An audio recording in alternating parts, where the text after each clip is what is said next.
Widely acclaimed as a semi-autobiographical fantasy, The Boy and the Heron draws inspiration from both perks of Hayao Miyazaki's childhood in a war-torn Japan and the 1937 Japanese philosophical novel How Do You Live by Genzaburo Yoshino.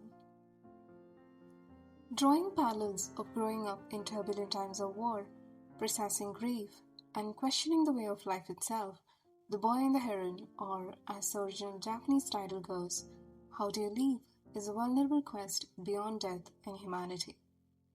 Set in 1943, 3 years after Japan joined World War II, the story follows Mahito Maki, a 12-year-old boy who, after losing his mother in a hospital fire, relocates with his father to their family estate in the countryside. Torn by his inner turmoils of grief and the sudden feeling of abandonment with his father's remarriage and an unexpected sibling, Mahito slowly slips into withdrawal and self-isolation.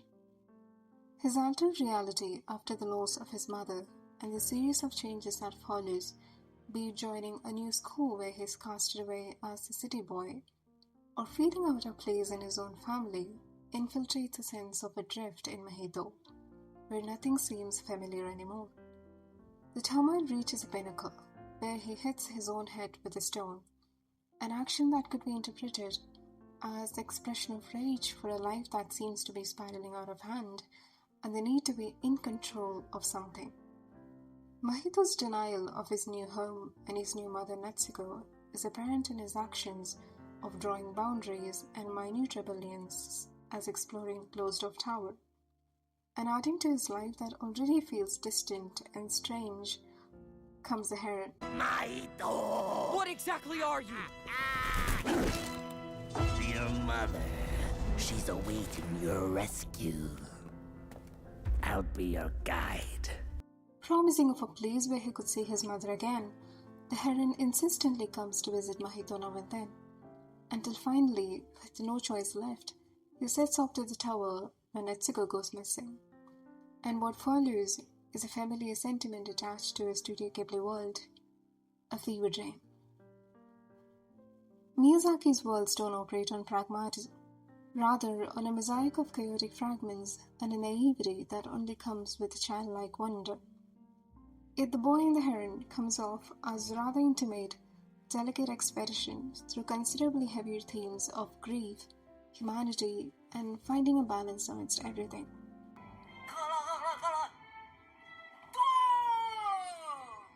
As the story goes, Natsuko's granduncle comes upon a strange rock, what could possibly be the long-time remains of a fallen meteorite, and decides to build a tower around it. And sometime through the years, he mysteriously vanishes, never to be seen, and the tower is eventually sealed off on safety concerns. Years later, as Mahito sets on a journey to find Natsuko, he is lured into a world.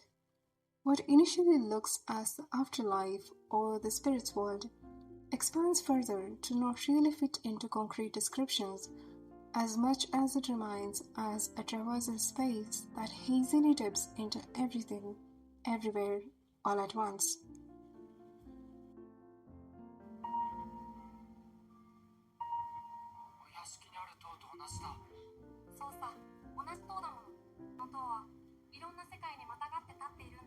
The Boy and the Heron may seem rather vague, not really filling the gaps and leaving a trail of unanswered questions, a frequent criticism it received among the viewers. But at the core of this work lies a haphazardly written letter from Miyazaki that reads, "Despite of the adversities of being alive, life is worth living."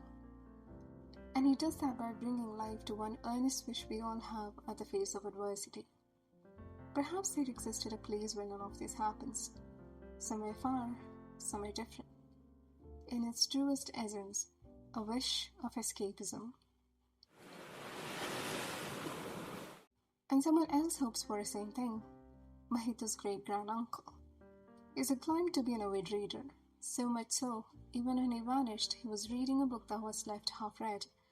Maybe his acquired wisdom led him to envision a different dimension that was free of the blemishes of our own world, all while magnifying his disapproval of continuing to live in a world that was simmering with the destruction and violence.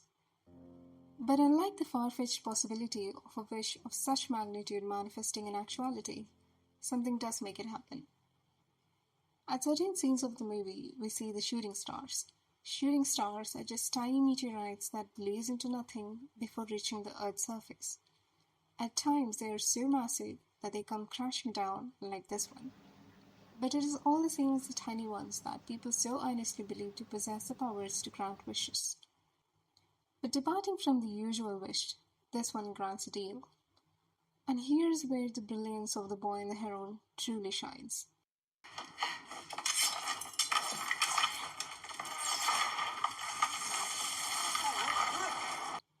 Before we get into what this peculiar term has to do with the boy and the heron, let's deconstruct its meaning. The history of any major technological or industrial advance is inevitably shadowed by a less predictable history of unintended consequences and secondary effects, what economists call the externalities. Sometimes these consequences are harmless or even beneficial. Gutenberg invents the printing press, and literacy rates rise, which causes a significant part of the reading public to require spectacles for the first time, which creates a surge of investment in lens making across Europe, which leads to the invention of telescope and the microscope. Then there are the times when the unintended consequences or secondary effects turns out causing an unintended harm. A familiar example is the carbon-based climate change we are experiencing. But none of the industrial revolutionaries or scientists intended to fill the atmosphere with carbon prints. It just happened at the end of a really long chain reaction. Mahito's great-granduncle intended to build a world that was free of the dreadful aspects of our own world. He envisioned a place that was peaceful, bounty, and basically good. And the sea world that we saw through Mahito's expedition couldn't be what it first looked like when it was created. Rather an attained form after long years of changes and chain reactions. And this very perspective could answer the very existence of rather random groups of entities in the sea world. First, there are the pelicans, the army of parakeets, humans, and the only group that truly seems to belong there, the Warawaras. Why exactly these groups? This is a world of the dead, and it is quite possible that it exists primarily as a place that takes care of the spirits until they are sent off to the upper world to be reborn. In a way like an afterlife recreation spot until you are thrown into the chaos of existence. When the sea world was created, some of these groups would have been brought here to assist in the very process. The humans, like Kiriko, catch the fishes and feed the spirits. The parakeets are social birds that live in large groups in the wild, and they're also known to mimic their owners. Some of these attributes make them a perfect choice to be brought here as a vigilance group who work in large groups obediently under a leader, overlooking the sea world and keeping it in check. And then there are the pelicans. Now the reason why they could have been brought here is rather unclear, but as we explore further into the next part, we would come to realize that the very lack of a reason for their existence in the sea world reverberates with one of the core themes of The Boy and the Heron. After the loss of his mother, the world becomes a stranger to Mahito. Nothing seems to make sense or be in control. It's just chaos both within and in the outside world. So when he's thrown into the sea world, it is possible that he finally feels a sense of relief, the strangeness of the world feeling right at home. Especially watching the Warawaras float away to be reborn might have brought a sense of closure to his grief. Maybe his mother isn't all gone. Maybe the cycle goes on, and she'll be born again to live a whole different life. But besides all of this, even after meeting his mother Hisako as Hime, and the possibility of getting to live with his mother, Mahito decides to leave.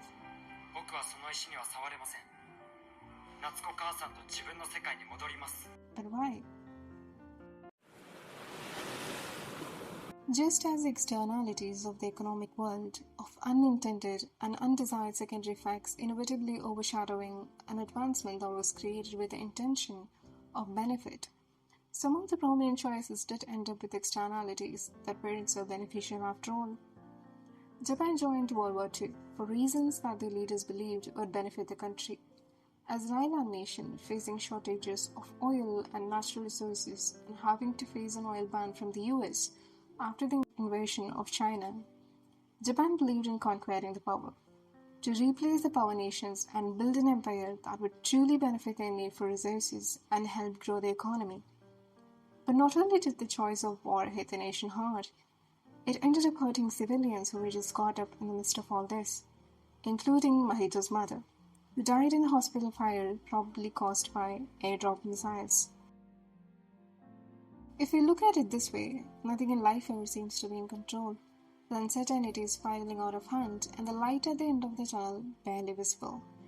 And so a choice of escaping into a whole other world, built all on your own, with the possibility of keeping it in control, does make sense. Yet,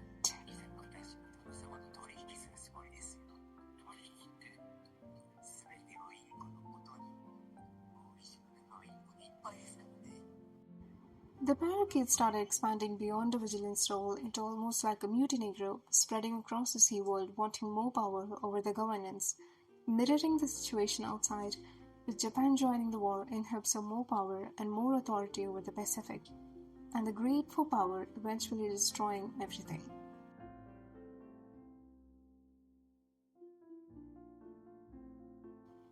Now back to the pelicans.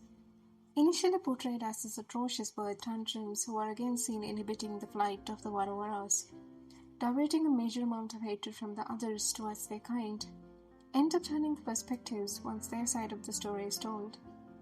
Now, unlike the other groups, neither their existence nor their purpose in the sea world is clear, but they represent a similar group in the outside world, the civilians.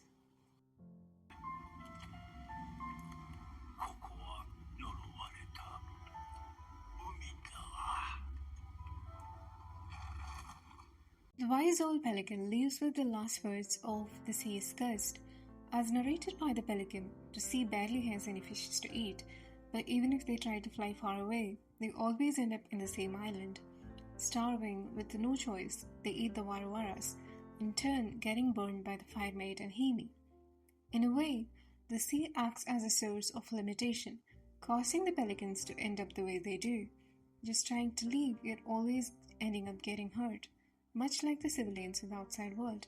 One of the major reasons behind Japan joining World War II was their limited resources that couldn't meet their growing industrialization, and the need to replace the US as the Pacific power to gain access to more Pacific islands with the natural resources. And their greed to rule over the oceans ended in a war that saw nothing but mass destructions. The sea is cursed is a view that can be shared equally by the pelicans in the spirit's world and the civilians in the outside world. Both trapped into a situation they didn't want, both just trying to leave, yet ending up getting hurt. The sea world saw its own externalities. It evolved into something that looked not so different from the outside world. Almost mirroring the real world, the sea world grew from an envisioned dimension of peace into a world of hierarchies, greed, violence, malice, and every other aspect of blemish it was so desperately built to avoid. It became a reality that Mahito was used to in the upper world.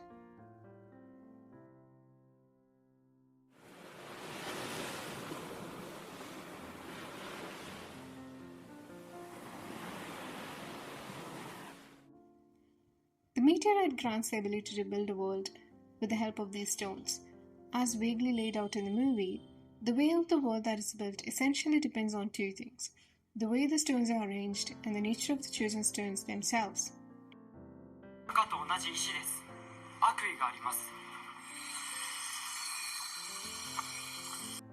The sea world has its own blemishes.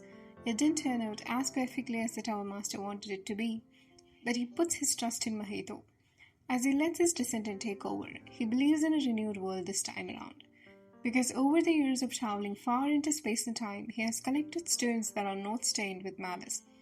Maybe this time around, a perfectly envisioned world could be manifested.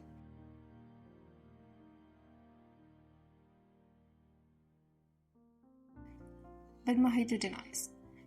How to build a perfect world with hands that carry an imperfection of their own, that caused a malice of their own? The very scar he gave himself at the pinnacle of an overwhelming inner turmoil and loss of control in his own life now stands as the guiding source, helping Mahito to accept the very chaos he was running away from.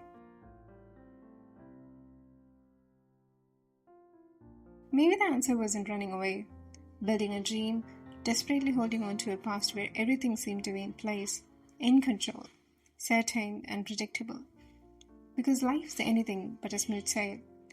So maybe it is staying, right in the middle of the chaos that is life, riding its waves, for the clouds clear and the sun shines again.